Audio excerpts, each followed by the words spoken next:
সরকার ও শিক্ষক সমাজকে মুখোমুখি দাঁড় করিয়ে নির্বাচনকে বিলম্বিত করার পাঁয়তারা চলছে বলে অভিযোগ করেছেন এমপিওভুক্ত শিক্ষকরা। কেন্দ্রীয় শহীদ মিনারে চলমান অবস্থান কর্মসূচিতে শিক্ষক নেতারা বলেন, শিক্ষা উপদেষ্টাকে দ্রুত প্রত্যাহার করা না হলে আরও কর্মসূচি দেওয়া হবে।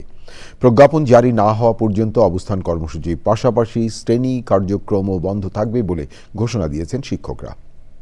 বাকিটা জানাচ্ছেন সহকর্মী শহীদুল্লাহ রাজু। 20% বাড়ি ভাড়া, 1500 টাকা মেডিকেল ভাতা এবং 75% উৎসব ভাতার প্রজ্ঞাপনের দাবিতে এক সপ্তাহ ধরে আন্দোলন করছেন বেসরকারি এমপিওভুক্ত শিক্ষকরা। বেসরকারি শিক্ষা প্রতিষ্ঠান জাতীয়করণের দাবিও উঠেছে। দুপুরে কেন্দ্রীয় শহীদ মিনারে গণ অনশন কর্মসূচি থেকে আন্দোলনরতরা কালো পতাকা মিছিল বের করে হাইকোর্টের সামনে কদম ফোয়ারা সংলগ্ন সড়কে অবস্থান নিয়ে বিক্ষোভ করেন। শিক্ষকদের দাবির সাথে সংহতি প্রকাশ করেছে গণ অধিকার পরিষদ।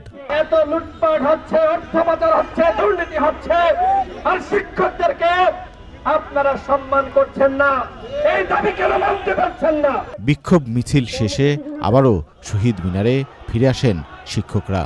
আমাদেরকে উনি পরিকল্পিতভাবে সরকারের মুখোমুখি দাঁড় করিয়ে একটা অস্থিতিশীল পরিবেশ তৈরি করে নির্বাচনটাকে পিছিয়ে দিয়ে দীর্ঘ সময় উনি বা ওনাদের সাথে হয়তো আরও কেউ থাকতে পারেন, ওনারা দীর্ঘদিন হয়তো ক্ষমতায় থাকতে চান আমরা মনে করছি। এখান থেকে আমাদের অনশন অব্যাহত থাকবে, অবস্থান অব্যাহত থাকবে এবং আপনার বৈচিত্র্যপূর্ণ কর্মসূচি প্রতিদিন একটা থাকবে।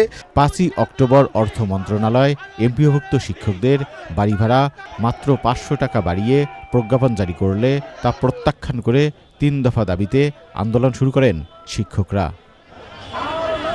Shahidullah Raju, channel I, Dhaka.